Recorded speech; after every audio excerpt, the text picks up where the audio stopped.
What's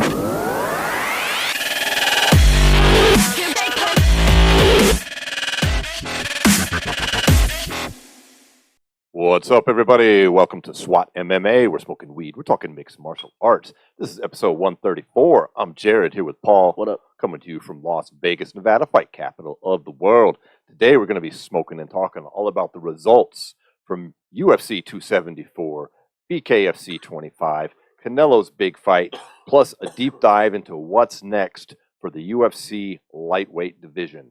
Before we get into the combat sports, though, you know what time it is. Grab your weed, fire it up, and let's get into the weed of the week. Smoke weed every day.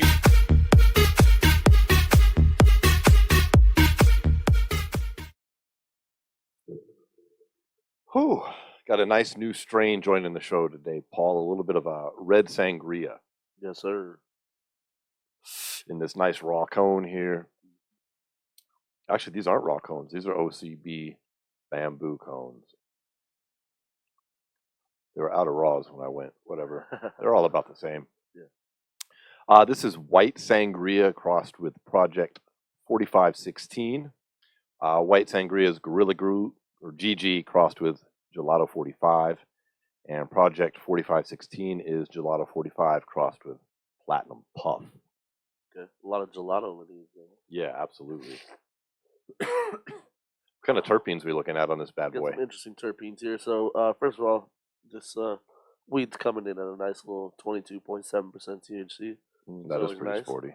And then we got some caraphenolene in there, some limonene, and some, I don't know this one, but humulene. Humulene.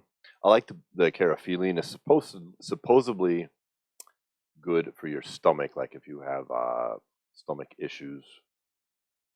That's what they say. It's a tasty weed. It's pretty smooth. Yeah. We also got a little bit of leftover weed from last week, including some Tropaya Pie and a little bit of Blue Dream Haze that I had left over. So got a few different things to be smoking on. And dude, look, I brought a brand new pipe. I'm so proud. I know. It's about damn time. You know that bubbler, man? That shit was just killing me every time. Yeah. Just kept falling over. Right. I've spilt that thing like 100 times. I'm tired of it. So as much as I love the bubbler, got a nice new piece here. Nice, sturdy, hefty pipe. So no packs 3 today, no concentrates, all flower. If you're choosing to smoke with us, you certainly don't have to, but if you happen to be, hope you're puffing on something delicious as well. We're going to go ahead and dive into UFC 274. What a card. We had some really good fights. Some unfortunate things happened leading up as well. And one of the worst fights I've ever seen in my life. Ever. So talk about really high highs and low lows, all wrapped up in one pay-per-view. Mm-hmm. Let's go ahead and there's a lot to unpack here. So let's start with the smaller stuff. Yeah. And work our way up to the really, really intense topics at the top of the card, all right? Well, before we even get into that, I do want to talk about something real quick. Yeah. So during the week, we kind of had a very strange situation happen in the lead up to this. Talking about the lightweight. Yeah. The lightweight championship. Well, not only that, the card as a whole. So unfortunately, not only do we have the champion this weight, but there was 20 people on this card that were 0.5 over or more. Now, what is the source for this information that you've got I here? believe it's Aaron Bronson, but ESPN. So it's coming. This is coming from ESPN. Yeah. So these are people that actually got the hands to the. Yeah, this isn't Joe Q Public's MMA website. Yeah. So what supposedly happened is the check scale in the hotel was 2 pounds off and wasn't calibrated correctly, which is just ridiculous. And it resulted in the UFC's lightweight champion, Charles Olivera, missing weight by a half a pound, being unable to cut that extra half pound in time, therefore being stripped of his title prior to the fight so that Gaethje could win the title. Charles could not win the title. Ultimately, and we'll get to the details later, Charles wins the fight, but he is still not the champion. the championship is technically vacant, although obviously he will be one of the two people fighting for it next. Yeah. So it seems an exercise in futility, if you ask me. Yeah. Well, because, my biggest part is like, where does the fault lie? You know? But yeah, if this is a legitimate claim, which we can assume it is, Mhm. coming from ESPN. Yeah. So let's just assume that that's authentic, and we have 20 fighters that indicate that they were off weight at a minimum of a half a pound. Mhm.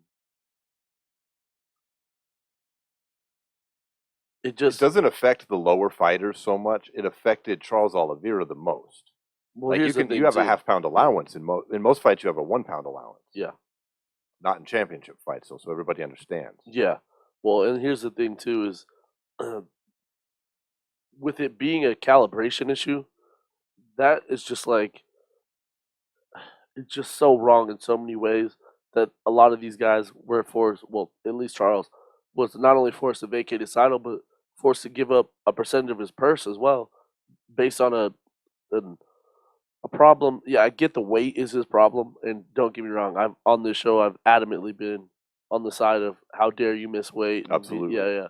But in this case here, it's just I can't really fault Charles because I've been around like a lot of like different weigh-ins and stuff like that. And one thing that's always, kind of uniform across all different weigh-ins and all like check scales and stuff like that, because they're usually not only calibrated but then certified by the state.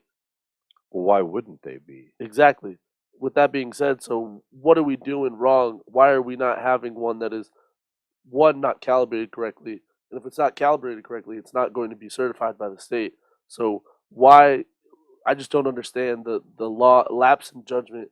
That I don't know if it's the people who work for the UFC, the people who work for the commission, or Yeah, we don't know if it's the Arizona commissions, yeah, or the UFCs, or really both of their faults. yeah, I would think that check scales would be readily made available by both the promotion and the commission. yeah, And have somebody whose job it is to make sure that they're accurate. This is not a difficult job. These are the biggest organization in the business. And so, to be clear, these 20 fighters outside of Charles Oliveira who were not in title fights have a 1 pound allowance. Charles Oliveira in the title fight, there is no 1 pound allowance. No. You have to be dead on the weight or under.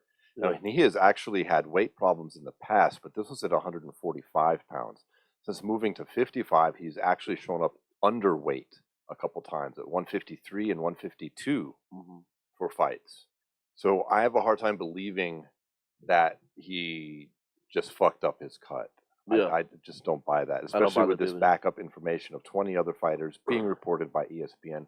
So what the fuck is the UFC going to do about this? They stripped their champ. They cost him, because I guarantee you he got fucked with his pay because he was no longer the champion, and champions qualify for a different pay scale. So he immediately reverted back to a non-title fight pay scale for him, And then which a I'm sure is took dramatic, off the top bro. too. Yeah. Not We're only- talking not only hundreds the of pay thousands scale of changes, dollars. yeah. Not only talking the pay scale changing, but then also on top of that pay scale changing, you're taking 20% off of that lower level salary that he gets anyways.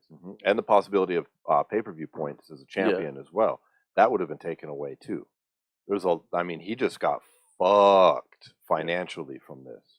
Absolutely. And if it was his fault, then that's what you get. But if it is this scale problem here, that's a real can of worms. And what do you think the UFC is going to do? I personally think they're just going to try to push that aside and forget about it. Dana said supposedly he's going to hire somebody that is going to be able to certify the check scales for people or some shit like that. My immediate thought is there's not that person. What do you guys? Would you just pass out scales from Walmart? What are you What's using? strange though? What's strange about the whole situation? This kind of is another piece that is kind of weird, but there seems to be like some kind of notion that the scales were tampered with in some way. Because What would the goal of that be? You mean just like they're thinking like an outsider just came in and well, not that, but because a lot of the people that miss weight were all like the Brazilian guys. If you look at all up and down and women, up and down the card, a lot of the Brazilian men and women were the ones that miss weight. Yeah, because I'll play devil's advocate here just for the sake of the show. What about the opposite side? Like Chandler made weight. Ferguson made weight. Yeah. Gaethje, he didn't have no half-pound problems. He wasn't a half-pound over. Mm-hmm. I mean, are they using a different scale? Were these fighters on the same scale? Was Gaethje and Olivera using the same check scale prior? I mean, these are all things that should be easy to find out. I'm just saying. Well, And if they are using different scales, and all these fighters who missed were using one scale, perhaps, and the others were using a different one, that's just further proof that it was just it was a scale everything was issue. off the rails. Yeah, But if they're both using the same scale, then that kind of refutes the whole thing. absolutely. Yeah. So that's important information to know. I would hope that somebody in MMA journalism would be actually diving into this, because there's a real story there. There is, yeah. But the problem is, as you and I know, there's very few actual journalists that dig into stories in mixed martial arts. They tend to just talk about tweets and goddamn Jake Paul. Well, not only that, in a situation where something that would put any kind of blame on the UFC comes to light, Dana has them on such a leash that he knows if you write anything bad about him, your credentials will be pulled. Right. It's very unfortunate. I mean, that is partially to blame. I mean, there's been several reporters that have had their figurative nuts cut off by Dana and haven't been allowed in for years. The biggest one in the game. And even Ariel for, So, anyways, that's quite a controversy. Mm-hmm. So let's talk about the fights. Yeah, and we'll circle back to some of the ramifications of that when we get to the title fight. But let's talk about some of these things on the undercard that stood out for us. There was a lot of pretty decent fights here. Yeah, my favorite fight of the prelims had to be Brandon Royval versus Matt Schnell. Just like two guys who just went after each other for as long as it lasted. Ends up as a submission by Brandon Royval on In round a one. one-handed guillotine, which was fucking just around the disgusting. 2-minute mark. That was ridiculous. But they came out with fireworks. Both of them were just throwing all caution to the wind. Schnell ends up knocking Royval down, and then when he steps into his guard, Royval's able to secure a guillotine, and that's Flyweights have a lot of good saying. fights. That's so great for flyweight, because thinking about this division 2, 3, maybe 4 years ago, there was no division, and now we got fights like this that are just making there be more and more chatter about who could possibly be the next contender. Yeah, absolutely, man. That was an exciting fight. I like Brandon Royval. He's looking pretty sharp. Yeah. What about that Francisco Trinaldo versus Danny Roberts brawl? Yeah, that was pretty good. Dude, Trinaldo's 43 years old. I know. I was looking at that. Like, he put it on, that dude. Yeah, it was. You know what it was? Is like it was just he had just controlled the pace, and where every second of the fight was taking place, and just put it, like you said. Yeah, he wins the decision, but I mean, it was pretty lopsided. I mean, he outstruck him 80-35 for God's sake, and he had a submission attempt in there. Yeah. It was just an ass whooping, and Danny Roberts is a solid fighter. He is, yeah. In the size of Roberts is what I was like really like looking at him like, God damn, how does this man weigh 170 pounds? Seriously, it was ridiculous. And then how does a 43-year-old man go in there and whoop his ass? You know what I really enjoyed? That Randy Brown versus Chaos Williams fight. Now, that did wind up getting bumped up to the main card. It was originally a prelim fight, but we had Donald Cerrone and Joe Lozon be pulled from this card at the last minute. They're saying at the moment, due to food poisoning on Donald Cerrone, he was throwing up, extremely ill. Couldn't hold anything down. And like, Donald's the type of fighter, that he would have done absolutely anything to be there. In fact, his oldest son was at this show, about to see his dad fight live for the first time. And that also was like leading up to with the pre-fight press conferences. That's something that he talked about a lot, and how he looked forward to that. So there's no way.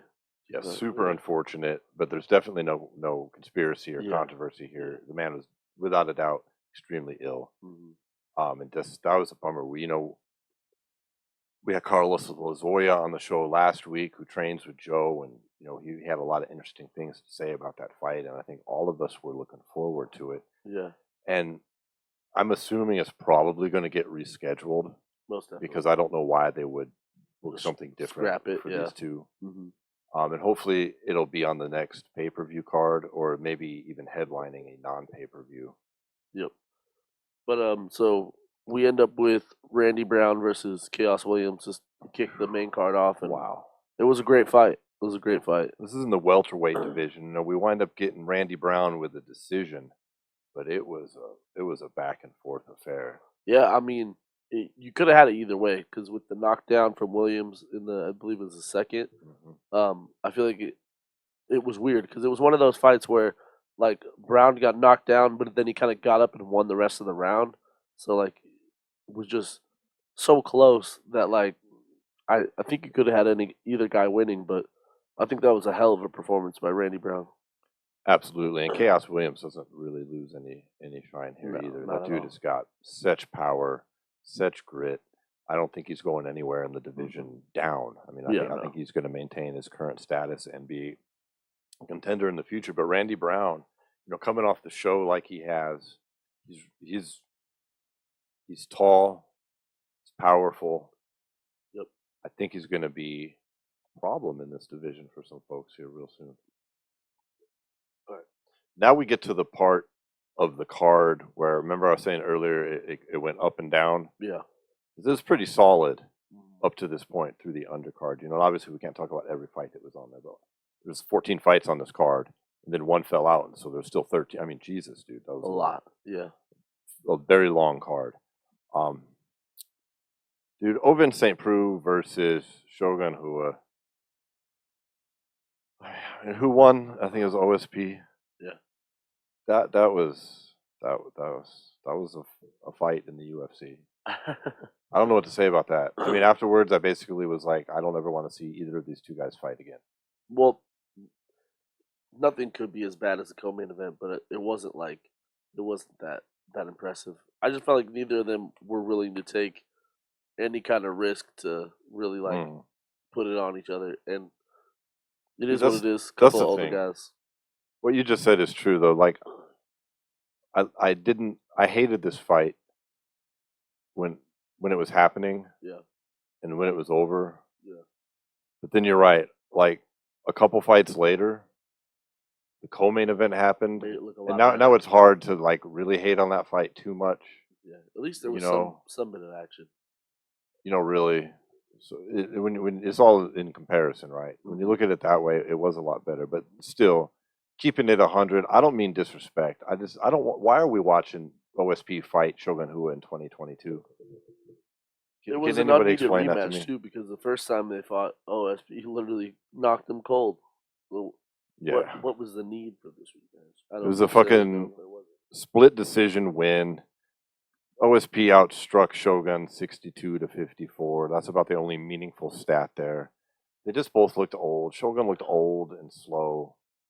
And it's kind of painful if you watched him through his pride days and you know what a killer he used to be. Like, why are we still doing this? He's like, well, that's the thing too. OSP 58 like, years old. When you look at OSP too, I feel like he's lost that explosion that made him like what he was. You know what I mean? Like a big part of his game was how he would just like, because he's from that former D1 football player like background, his ability to like from point A to point B and explode. That was like part of the reason everyone thought he was gonna beat John Jones and all this other stuff. Oh, that's all gone. I feel like both these guys are in the twilight of their careers and they're just holding on. That's like a Bellator fight. Like that's the shit that Bellator used to pick up when they were picking up a lot of UFC older dudes and putting on fights. That's what I felt like. Mm-hmm. No shade on them. They both had good careers, but dude, can we stop? Yeah, true. Well, now we're getting into the meat of the card. Now we're bouncing the opposite way, right, to a high point with the next fight. Yeah, this next fight was the high point of the night, in my opinion. This is the lightweight fight between Michael Chandler and Tony Ferguson. Very interesting. Started. If you see the result, you'll sit there and go, "Man, Tony's washed up." But if you watch the fight, it was very, very competitive all the way through up to that freaking just. Like it was a knockout in round 2 victory for Chandler, which we'll get to. But the first round was very competitive. Very competitive. Like I texted you and I was like, man, even Tony like coming out and like in the weigh-ins, I was like, Tony looks like really motivated. You know what I mean? And that was one thing in his last couple of fights that I felt was absent, like the motivation. And yeah, I agree. He looked sharp through that first round. Like he drops Chandler in the first round. Yeah, and he looked powerful. I thought, man, Tony can win this. Yeah. And then the second round happened, and Chandler unleashes this ridiculous front kick, which he said he saw an opening for. And That shit was ridiculous. and it slept, literally put Tony out instantly. I mean, he was out cold for at least 3 minutes. Yeah. Like Maybe feet longer than crossed, that, yeah. sleeping like a baby, borderline scary, out cold. Yeah. 100%. Like everyone I was watching with was just sitting there like, damn, Tony's still down. Holy shit, Yeah. Tony's still down. And freaking Chandler with probably one of the best like finishes and post fight like promo to Dude's get cut doing right after too. backflips Doing while backflips. Tony's out cold. Tony's out cold. Tops on the mic, calls out the goddamn whole division.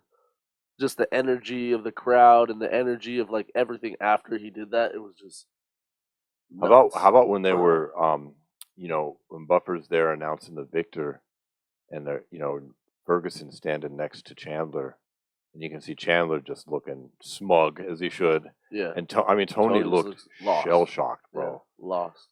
The look in his eyes was, man, you feel that. Yeah, Like 100%.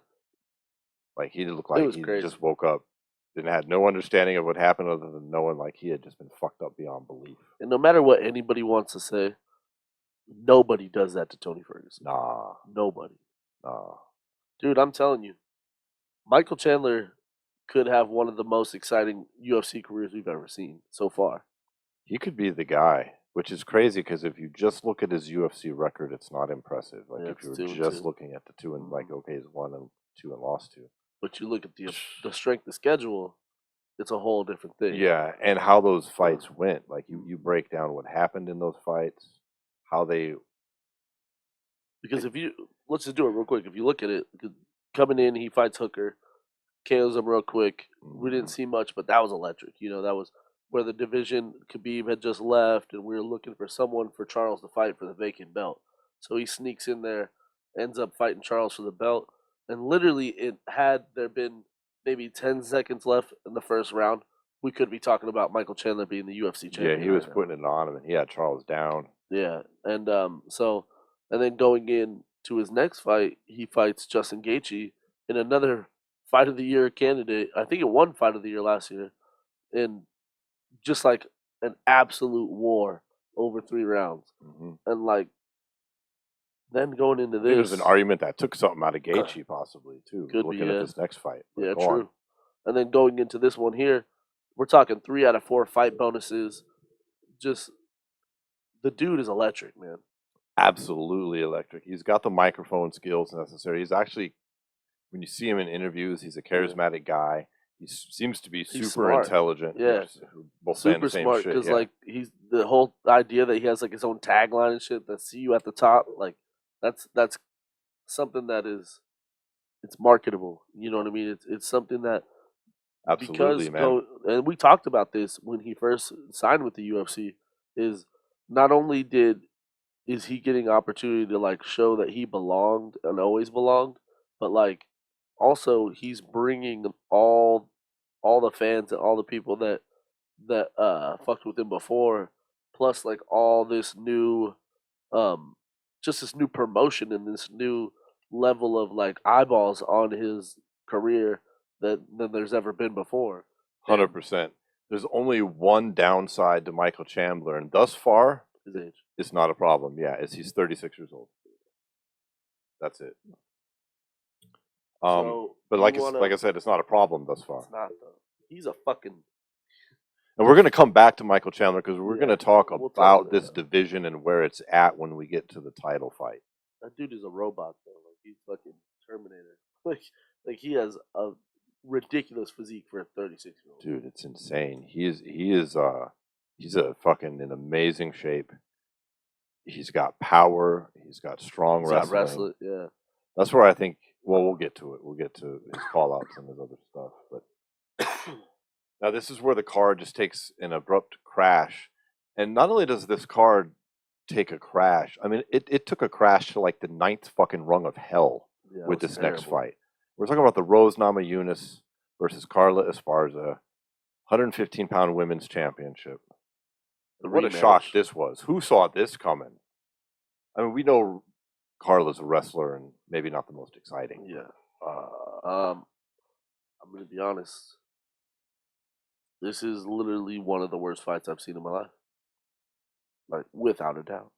If not the worst. I almost lost the will to live over that 5-round fight. Dude, it was terrible. Like, literally just terrible. There's no other way to, like, there's really no other way to, like. I'm fans of both of these women, I am to too. be clear. Yeah. That But- was the worst. It's without a doubt, it's the worst title fight in combat sports that's ever yeah, happened Without a doubt. Without a doubt. in a high-level combat Yeah. professional sport. I do Definitely want- in the UFC. I do want to take it back to something I said last week that I do think was a big role in this fight, and that's Rose's mental game. I think a big part of why she fought that way is this was a rematch, obviously, and she was submitted by Carla years ago by getting taken down, beat up, and then submitted. Yeah, in the Ultimate Fighter finale Yeah. for the very first belt in this Yeah. division. And I think that a big part of her game plan, although it wasn't necessarily to be inactive, but just keep herself to a level where there was no chance Rose was going to get taken down to begin with, you know? Right.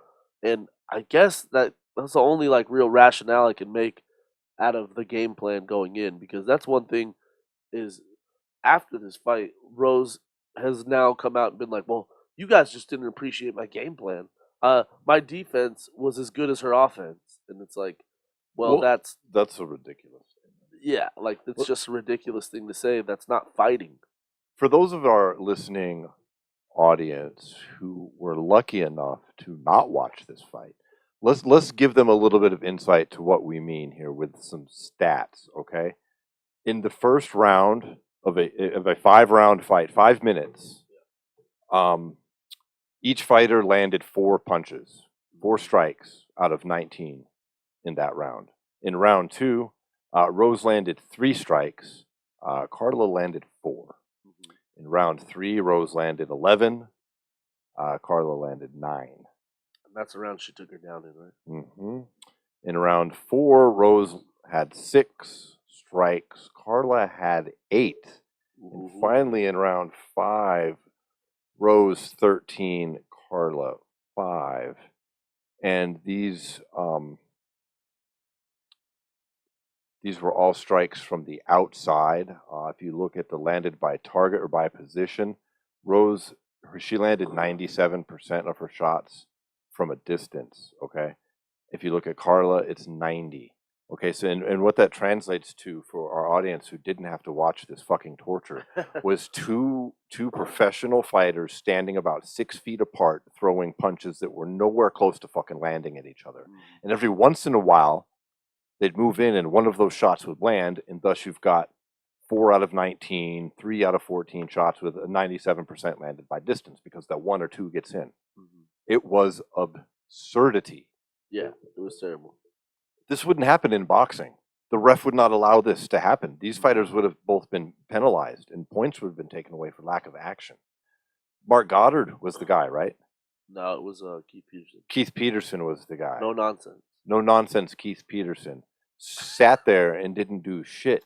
It got He's to the watched. point where the He's a front row seat. commentators were comparing what referee would be worse or better than Keith Peterson by enforcing action. And even they were saying this is the worst title fight we've ever seen live during a broadcast.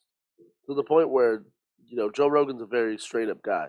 And to the point where even in the post fight interview, he asks her about the inactivity. He asks her about just Absolutely. the lack of action and lack of offense on both sides.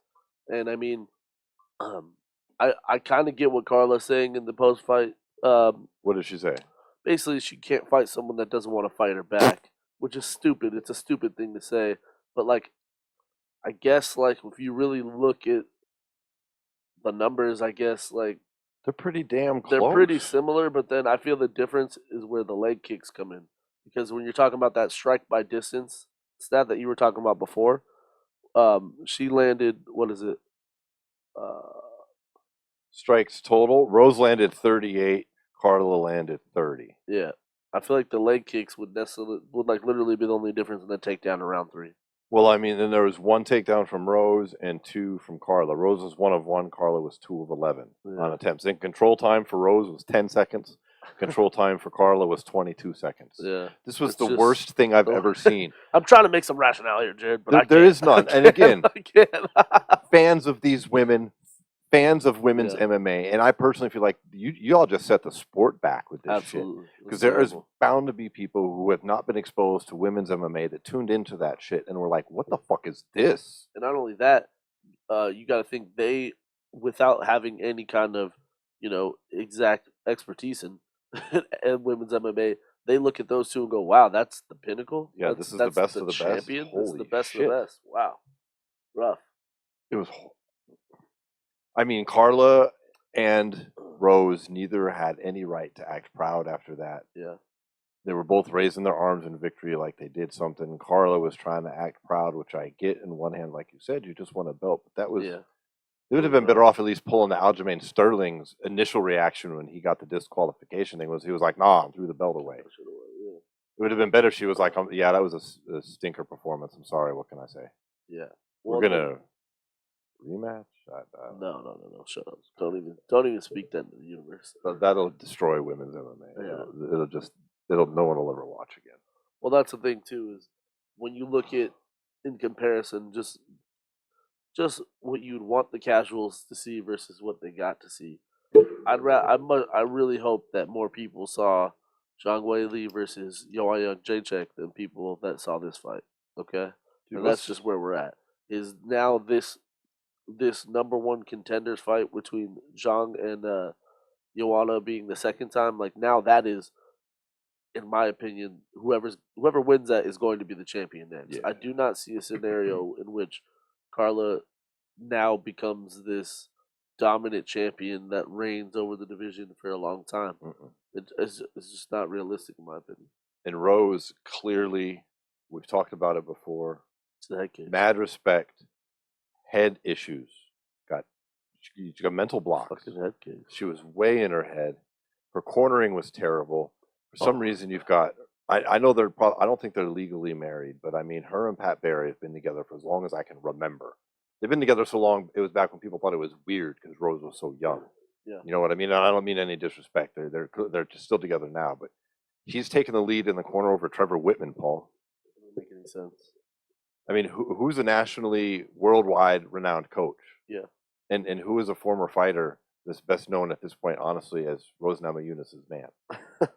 I mean, well, that's the thing too is it comes down to the little things when you talk about the difference between champions winning and losing their belts. And when you're talking about a game of inches, you cannot not listen to a guy like Trevor Whitman. You know what I mean? Because that was one thing is he kept telling Rose, get more active, get more active, get more active. But then on the other side, you have Pat who's sitting there going, listen to them boo. Our game plan's working. Yeah, It's he like, was what the encouraging, fuck does telling that him mean? we're doing exactly what we're supposed to do. Yeah. Everything is great. And I don't think you can have a husband-wife team like that. Dude, you're fucking biased, bro. Yeah. And who's she going to listen to? And I don't blame you for being biased either. No, that's why you don't do I it. get the dynamic, but exactly like you're saying, I just don't think that maybe you should be the head of the corner. Not over a guy like Whitman. And that's kind of what we talked about when it happens to all these great fighters.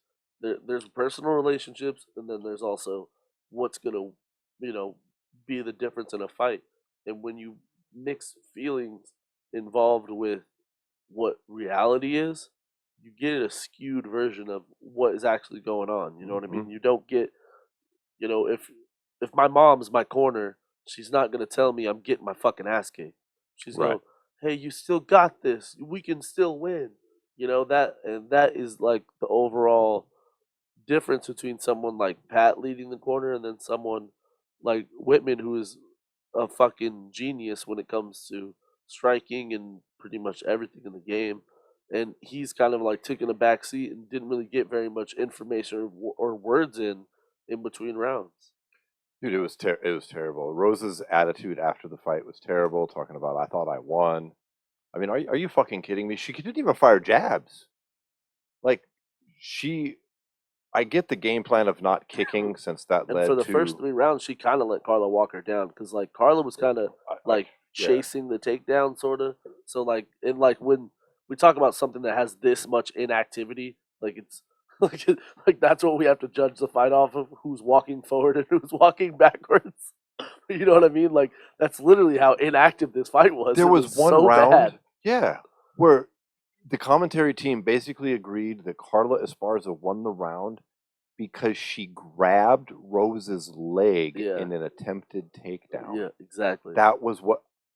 That's how bad this fight was, people. And then in So- the 4th Someone round, grabbing a leg won a round. well, that's the thing too, because then when you go to the 3rd round, they go, DC just gets lit up by Joe Rogan because he's like, well, fucking Rose landed that real slick uppercut, and Joe turns to DC and goes, "You really think you get to win a round off one uppercut?"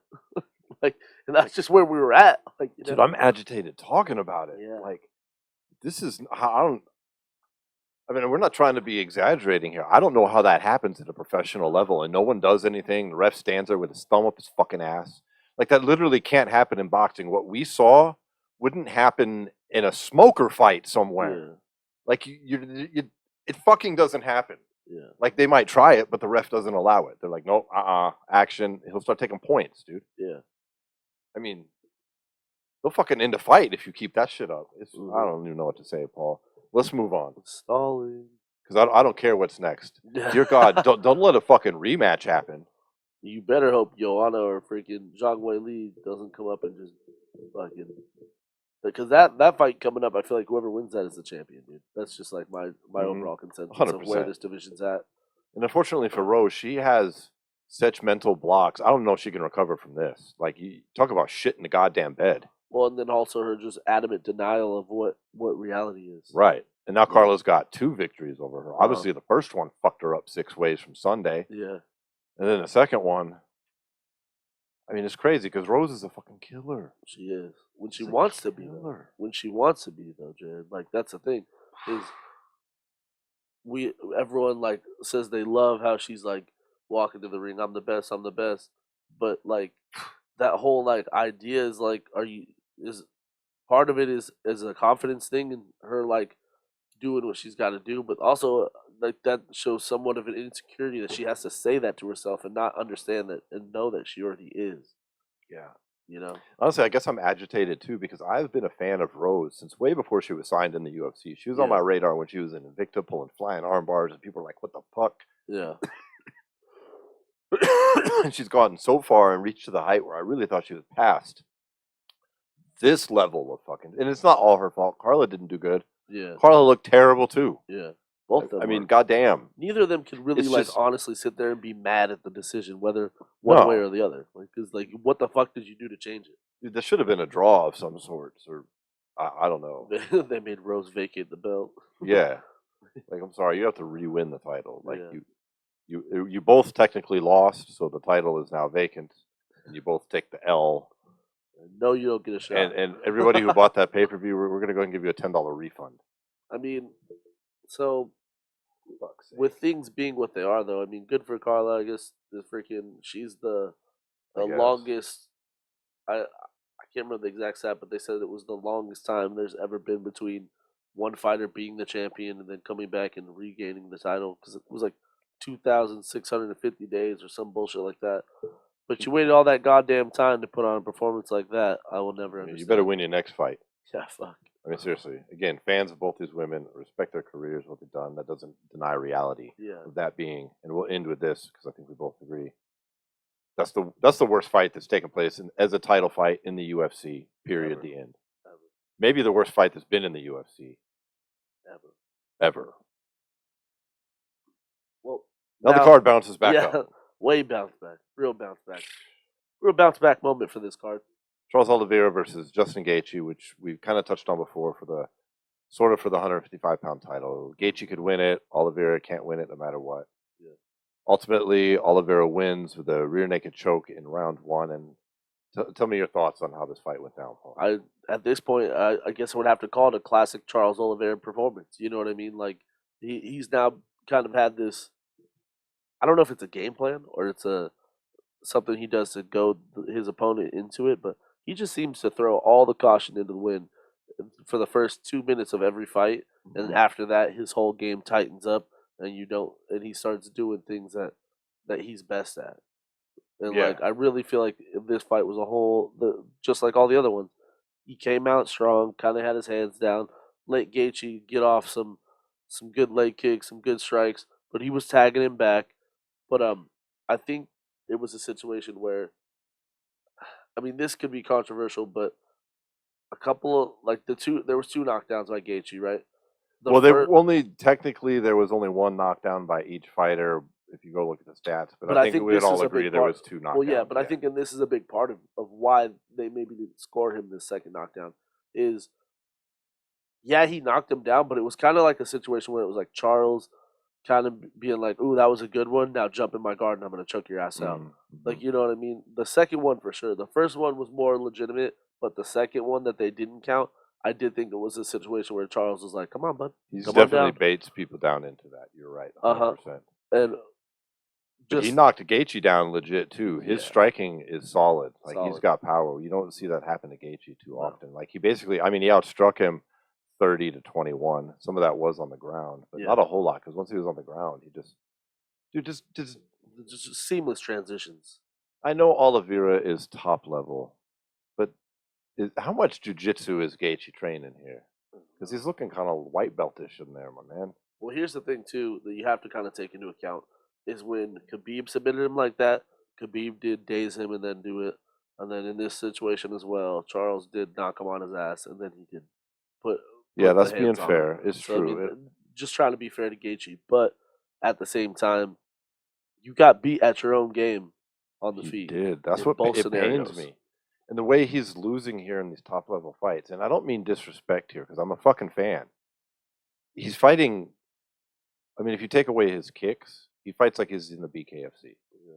Like it's just knuckle up, son. He's like a modern day Chuck Liddell. Where incidentally, I feel like he would have great success if he went over there. Yeah. I'm not saying that he can't fight in the UFC or nothing. I'm just saying it's disappointing because I think he has this top level talent that he just seems to just say fuck it and go dropping bombs, and now he's getting knocked down, and he can't hang with these dudes on the ground.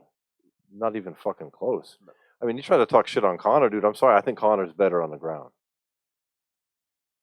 I mean, Connor's pulled some nice fucking moves. Like he did some shit on the ground with fucking in the Diaz fight that was pretty high level. Yeah. Well, know. here's the thing: is I haven't seen that from Gaethje at all. not once. So I don't know. But Oliveira, though, I mean, he gets yet another submission to extend his record of having the most in the UFC. Yeah. Let's take out this nonsense with the belt. He's the champ. He won. Still the champ. And one last thing I do want to bring up about Yeah, Gaethje yeah. also though is that's kind of par for the course for him though. You know what I mean? Like people can say what they want, like as far as like what level and who he could hang with, but Justin Gaethje, his whole career has been built on the fact of him being wild. And like Yeah. when you get in these big high level fights, you just can't fight like that. You can't. Oh man, this isn't WSOF. Yeah, well, yeah, not only that, it's like there's a lot of like kind of what I was saying before, like whether it's a game plan or just a coincidence or what Charles what he did when he does and what Gaethje does are two different things. Charles starts the fights wild, but what he does is he uses that wildness to find holes and give his opponents confidence that they're about to finish him or you know what I mean. And whereas like Gaethje just throws all caution to the wind 24/7, no matter what, and the fight is going to be a war, no matter if he's fighting Michael Chandler, Charles Oliveira, or whoever else. You know what I mean? And that's you live by the sword, you die by the sword. You know what I mean? And I feel like that's just Gaethje starting to hit a level where you just can't fucking fight everybody like that. No, dude. I love Justin Gaethje. I respect him. Met him, cool dude. No disrespect. I don't want to see him fight another top level guy for a minute. I'm kind of over seeing this happen repetitively. Him and Dustin Poirier have been a very, very similar situation at this Yeah, point. Poirier is talking about 170, but let's talk about the division now because now there's a vacant title, even though Olivera is still the rightful champ in most people's eyes. We've got who you just mentioned. Since Gaethje was the #1 ranked contender, #2 behind him was or is Dustin Poirier, but he's in limbo because there's a lot of talk about going to 170. After that, we've got Islam Makhachev and then Beneil Dariush. Now they're fighting each other. Yeah. Then after that, at #5, we've got Michael Chandler. Now this is all before the results of this last fight. After Chandler, we've got Dos Anjos, then Tony Ferguson, and Gillespie, and then I don't know what McGregor's doing on that. But this puts the division in some limbo here. Yeah. Poirier's lost to Gaethje. Obviously, I mean, Poirier beat Gaethje. I mean, Poirier's lost to Oliveira. Yeah. So he's not getting a rematch anytime soon. Yeah, no. Gaethje's lost to Olivera. Gaethje's lost. He's not getting a rematch. We've got a clear-cut #1 contender here with Dariush and Makhachev. Yeah. But now on Makhachev's side, he's saying that he shouldn't even have to fight Dariush. Now he should just fight Charles next. Well, I know they got postponed, but they haven't rebooked it yet. Yeah. No. Oh, I thought they had been. Well, that does throw this division just seems a little screwball right now. Yeah. And what do you do with Chandler? Because he just made a hell of a statement, knocking out Ferguson in that manner. Like we said before, he was a second away from being the UFC champion. And while he has a loss to Oliveira too, that was a fucking fight right there. Yeah, that was a fight. Absolutely. And like you said before too, he's marketable. That's a huge win. The fashion in which he won, that's a highlight forever. And you know Makhachev, yeah, he's good. He's good, but his last win is against Bobby Green. Yeah, and what's a big fight here? What's bigger? How do you justify a title shot with one guy who just fought Bobby Green and the other guy just flatlined Tony Ferguson? Yeah, and Tony Ferguson, who was looking sharp as fuck. Yeah. I just understand. 100%, bro. That just doesn't make any sense. Well, but let's take a step back here and also think about who the champion actually called out. Because the champion didn't call out Beneil Dariush. He didn't call out Islam. He didn't call out Michael Chandler. The champion called out Conor McGregor. That he did. And that throws a whole wrench in everybody's plans. You know what I mean? Yeah. And you and I know the UFC will put Conor McGregor against anybody he chooses. Absolutely. Whether he's still the guy who can walk into a title shot. Is a whole different conversation. You know what I mean? The deserving going to be about that. Yeah. But I think those are the title options for Olivera next are going to be Michael Chandler or Conor McGregor. Now, Conor seems pretty intent to going to 170. I don't like his odds of beating Usman. He has a possibility against Olivera because of what you just outlined, how Olivera fights. Yeah. So you're going to do that to the wrong person. They're going to light you the fuck up, homie. Conor could still be that guy. He used to be that guy for sure. Yeah. If the Conor that fought Eddie Alvarez fought Charles Oliveira, Oliveira would get murdered in the first 2 minutes. Yeah. But we don't know about that anymore at all. You also have to acknowledge that Conor McGregor is not that. No, he ain't that dude. He's not that dude anymore. Well, here's the thing. I know we just got done talking about him, but let's bring him right back up. Michael Chandler versus Conor McGregor also makes a lot of sense. He called for that fight. It makes a lot of sense to me. He said he'd go up to 170. Both guys are super marketable.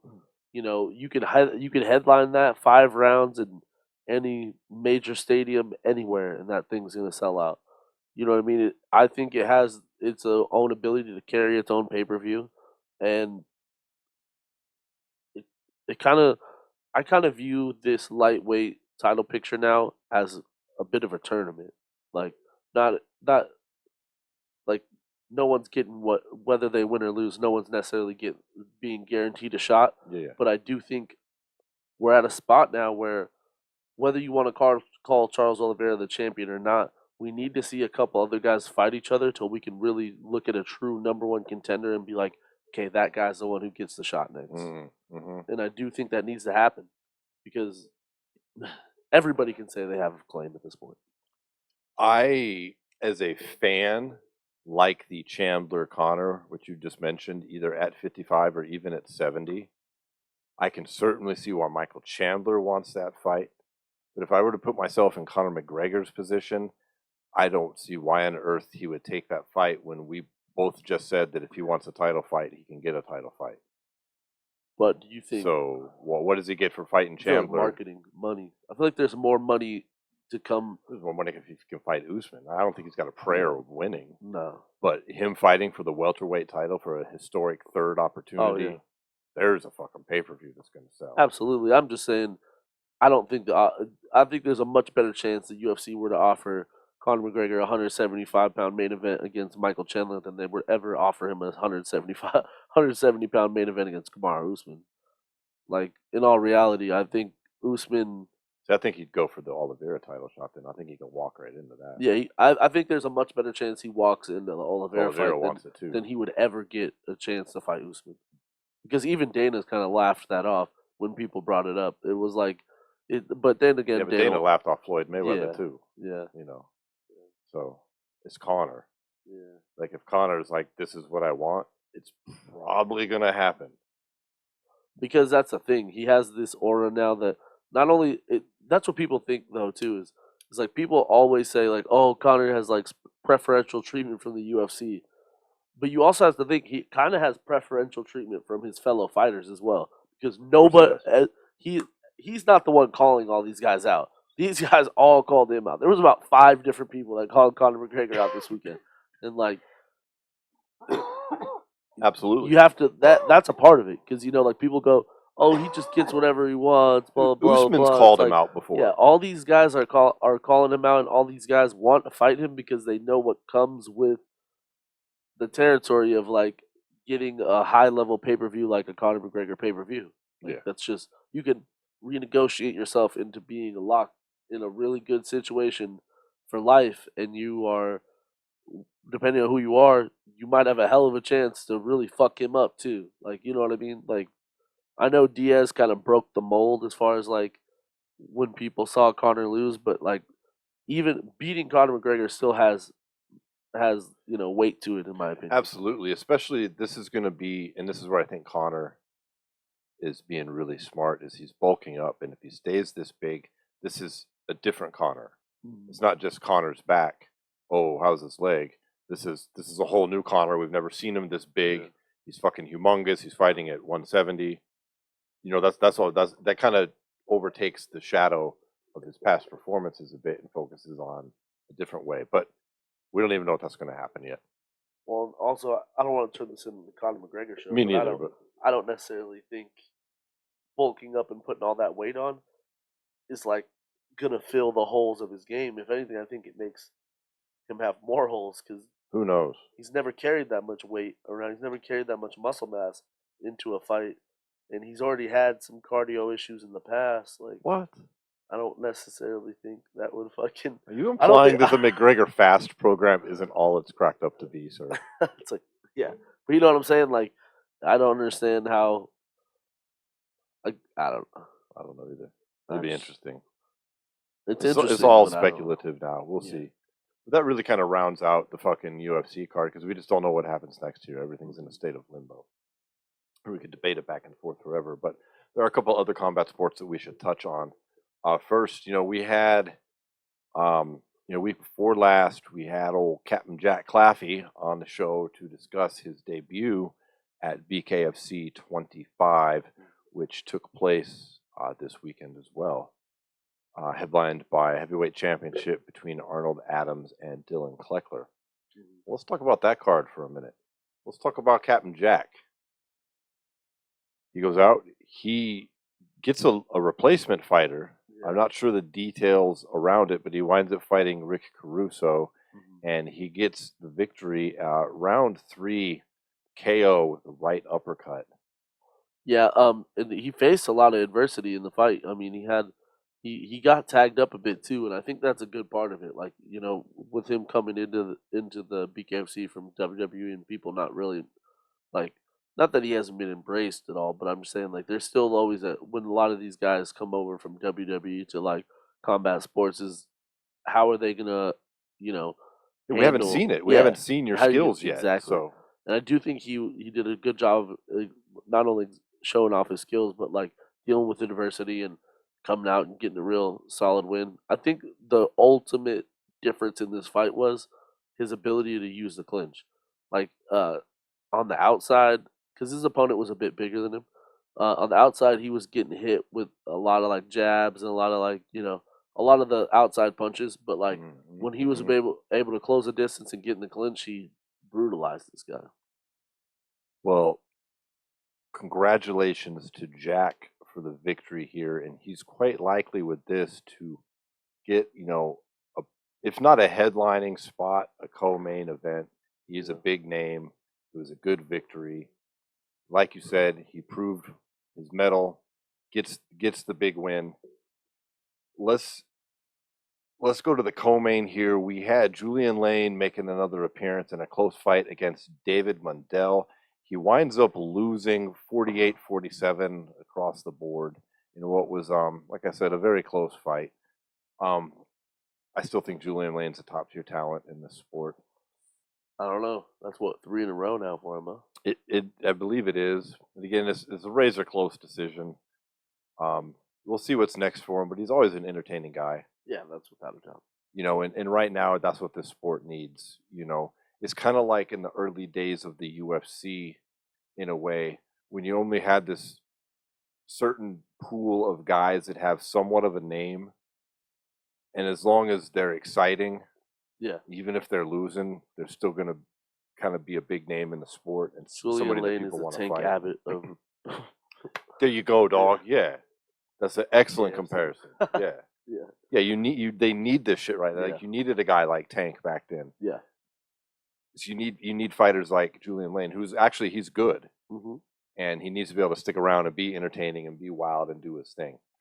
Now we did see the not new, but you get so used to Joey Beltran being the heavyweight champion. Now we've got Arnold Adams making his defense against Dylan Kleckler, and he wins in round 2, 34 seconds.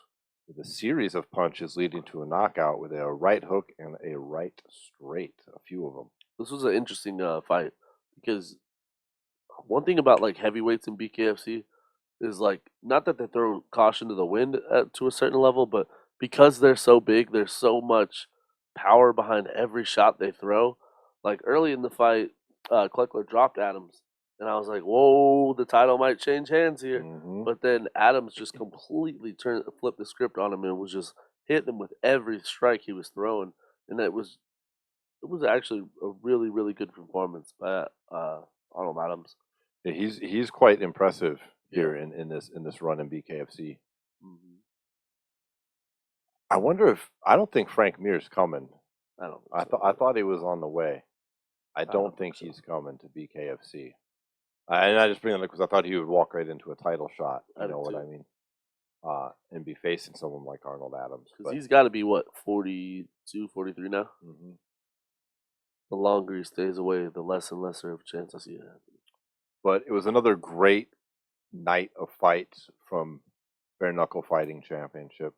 And I'm just going to say it again. You can get this shit, the Bare Knuckle app, bareknuckletv.com, I think it is too. Dude, this shit's $5 a month. You get all the pay-per-views. You get the fucking library. It's the best deal in combat sports right now. It now. Seriously is. Best deal in combat sports. Check it out. They're not a paid sponsor of this show.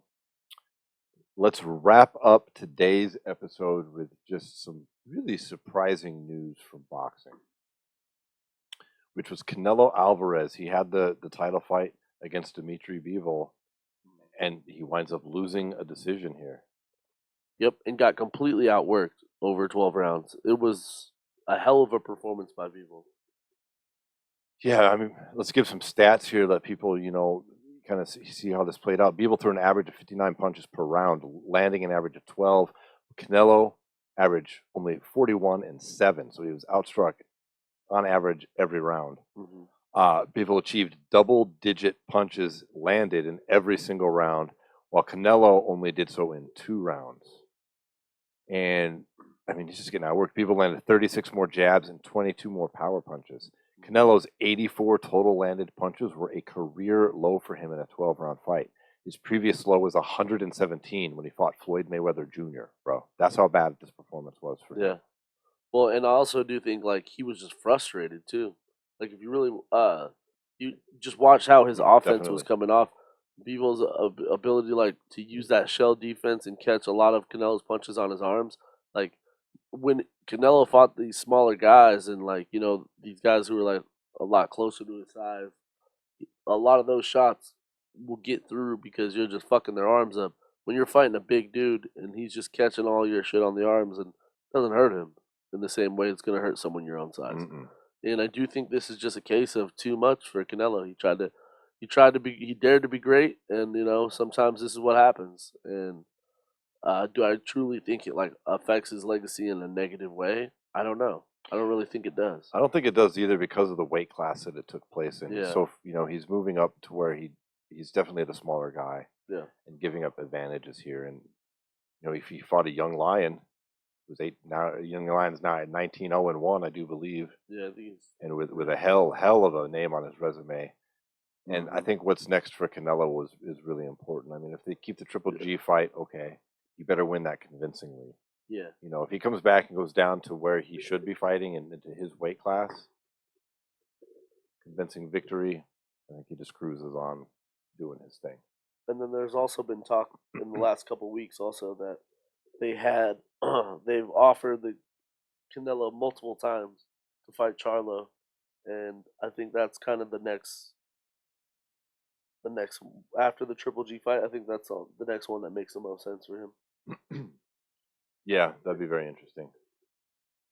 Because now I feel like when you have someone like Canelo, like I don't think everybody can necessarily follow the same game plan because not everybody has the same abilities. As No, someone people as can't like a absorb Dimitri, punches like yeah, Dimitri could. yeah. They're But not going to have that size. And yeah. but with that being said, that's going to be something I feel like people try to do now. You know what I mean? We'll see. I think that'd be a mistake if you're doing that, down at 168. Yeah. Eugen goes all the way back down. Might. We'll see.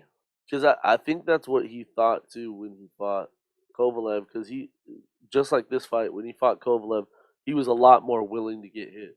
I feel like in this fight also, he was a lot more willing to get hit because he knew if he outlasted the bigger man, that he had the power to put him out. And I just feel like Bivol just never got to that level of tired that I thought maybe Canelo thought he would get him to. You know, when you allow your opponent to kind of, I wouldn't say he was like necessarily teeing off on Canelo, but just having the ability to land strikes and keep a pace on him. The numbers kind of say he teed off. I mean, 84 to 152 on stats. But I mean, look at the total jabs. Canelo landed 10 jabs.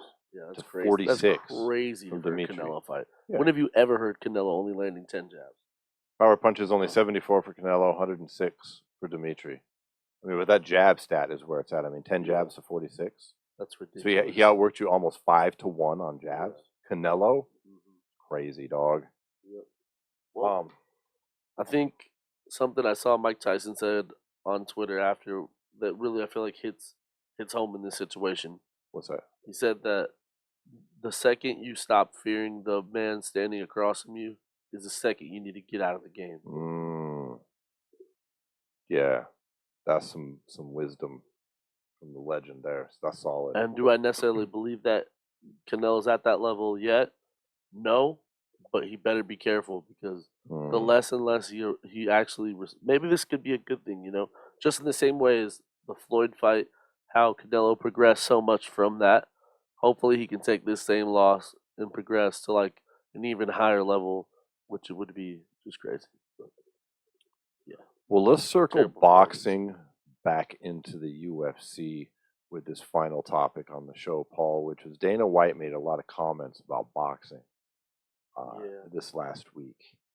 Canelo Alvarez, even losing, had a wonderful payday, as we're all sure, okay? And I'm sure Dimitri scored pretty big here as well. Yeah. And Dana, when asked about fighter pay in a pre-fight press conference or scrum, basically came out, because they were comparing it to boxing again. Yeah. And just shit all over boxing like he's known to do, but in a different way by saying they were completely overpaid, and in Nobody's essence that what overpaid. they were doing was good, like Mhm. where their pay was in the UFC was good. And then he used his frequent deflection here of saying, asking the reporter, whoever it was, going, "Do you make enough money? Do you want more money at your job?" But Everybody that, wants more money. but that's the thing, Like though. that discounts everything that fighters ask for. But that's the thing. There's no such thing as being overpaid. There really isn't. You know what I mean? How Like, could you make an argument that boxers are overpaid? there- Tyson Fury had 96,000 fucking people who paid to watch in Wembley Stadium alone, Mhm. let alone the pay-per-view revenue there. It's craziness. Just craziness because, like, first of all, your model sucks. Like, let's just be honest. It's what, a 90-10 split with the guys in the UFC, something like that. And then you got, you know, these weigh-in show and win bonuses. Like, it's all that shit. Just And to be clear for people who may not know, the boxing promoters bid for the rights to promote the fight. In those bids include fighter pay. How can you be overpaid when they're bidding? that's the market. That's what the market is. It's an absurd argument, and these reporters either can't answer back or don't think of that, or I don't know. Well, and How can it be overpaid if it's an auction? that's what I was just gonna say. That's the difference between the UFC and boxing is To be clear, it's not an auction, but it's like a more or closed less bidding. though. It but is It's more or yeah, less. That's yeah. what it is. But that's where I feel like the UFC's whole model and their whole uh, foundation of how they put their fights on and how they pay people is just so outdated. You know what I mean? Yeah. Who like the whole weigh in and then win money. It's Win just, and show it's money. ridiculous. Yeah. Ridiculous. Yeah, for those listening People that shouldn't might not be- be unaware, a lot of fighters, they might have a contract that says that they get $24,000 per fight, but what it really is you get 12,000 just to show up, make weight, Yep. and then if you win, you get the other 12. Yeah. That's Well- not a $24,000 per fight contract. And also, you got to think, like, a lot of these guys are not. They're not getting even close to half that money to begin with. So when you take half that money and you turn it into another half, like, you're just completely. They're fighting for free, like, and then you want to sit there and tell. This is like the whole problem though. That, like, if you really boil it down though, Jed, it's like if you look at the UFC and what the landscape of how mixed martial arts is promoted versus how boxing is promoted, that's the issue. You can't, for someone like Jake Paul or all these people, like, I understand and I like what they're doing, like trying to fucking push the envelope with the UFC to pay their fighters better. But I think the whole landscape of how fighting and mixed martial arts is promoted needs to change. Yes. The whole idea of it has to be something different because the reason these guys get these giant persons and these guys get these, just ridiculous, amounts of money is there's a market for that. That's people. If this, let's transfer this over to mixed martial arts. When you had a fight like you had on Saturday, a Justin Gaethje versus Charles Olivera fight, there's a market for that fight. Right. It's owned by the UFC now, so they don't have to really necessarily promote it to the level that where, it'll If it was catch an open everything. bidding But if it's an process, open yeah. bidding process, it could have been on Bellator, it could have been in ONE FC, it could have been all these different promotions, and it could have been either, so much bigger or not, but it doesn't matter because the market's there and that's what the fight itself is worth. So that in turn is what the fighters would get paid. Right, and then eventually the market would adjust after a few, Exactly. and people see how it is, and that's the Dane problem. is an ass bag with this shit. And that's the problem with the UFC and all these different things is, like, although these fights are still marketable and there's still a market for these fights, there's no real competition. Yeah, there's no competitive There's marketplace. there's no one who's gonna swipe that fight from you. Mm-mm. You have this roster that has all these great fighters on it, and you just kind of have you're just playing the chessboard. And look what however they the did to fuck you want. Ngannou. You don't play the game? Cool. We'll just make an interim title. Yeah. Bye. Bye. See And you then they'll later. just go, oh, he's scurred.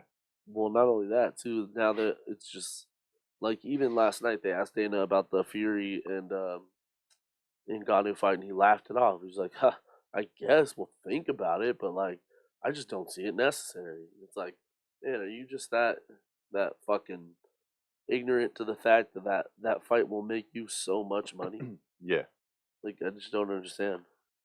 It's shameful. I mean, Dana doesn't even say the right shit in public. He could be saying, we're looking at ways to raise fighter pay. And then just shut up.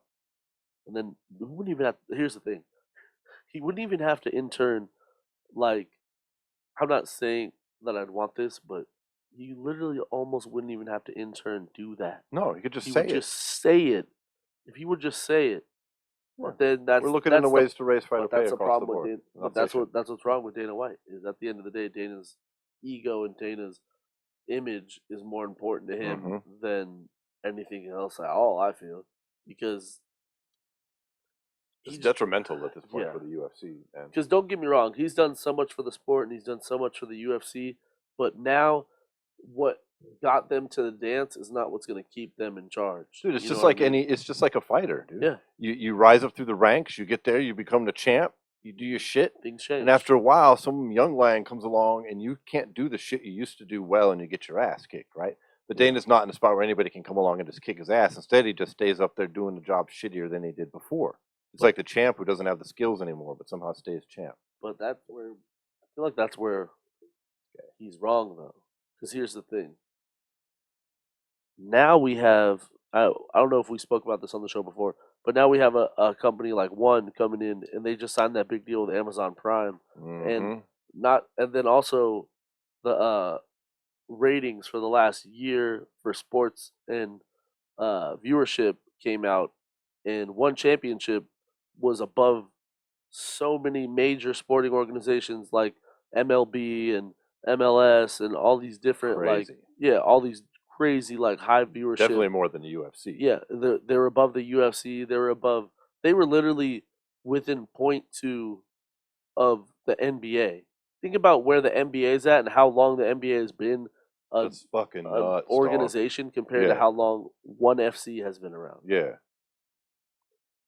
UFC best be careful. And I mean, I don't know. We haven't heard anything, but there's this possible mysterious new world MMA league Yeah. that may or may not be coming down the pipe too. Mhm.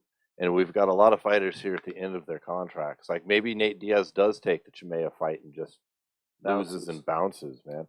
He can still go do Jake Paul and other shit because All kinds of shit. does he lose any shine if Chimaev kicks his ass? Everybody already thinks he will anyway. Yeah. Does it make you It's a like Nate foregone less? conclusion. No. No. I don't I'll know. always fuck with Nate. Yeah, same here. So, shit, I could see his rematch with Conor happen in some other fucking thing completely. But Yeah. anyways, Dana continuing to just shit on fighter pay is not a good look. No. Let's hope something brings some change here. Maybe One is the team to do it with these rankings and this new Amazon Prime deal. Rankings by that, I mean their ratings. I mean, Yeah. I think that's We'll the show see. for the day, my guy. Yep. Thanks for watching, everybody. We got information about our show and where you can find it, which is pretty much everywhere, including video on YouTube, all in one spot. SWATMMA.com, where you can head over there, click the gear button, support the podcast. And then you can head over to Instagram and follow us at SWAT MMA Podcast. Later, everybody. Peace.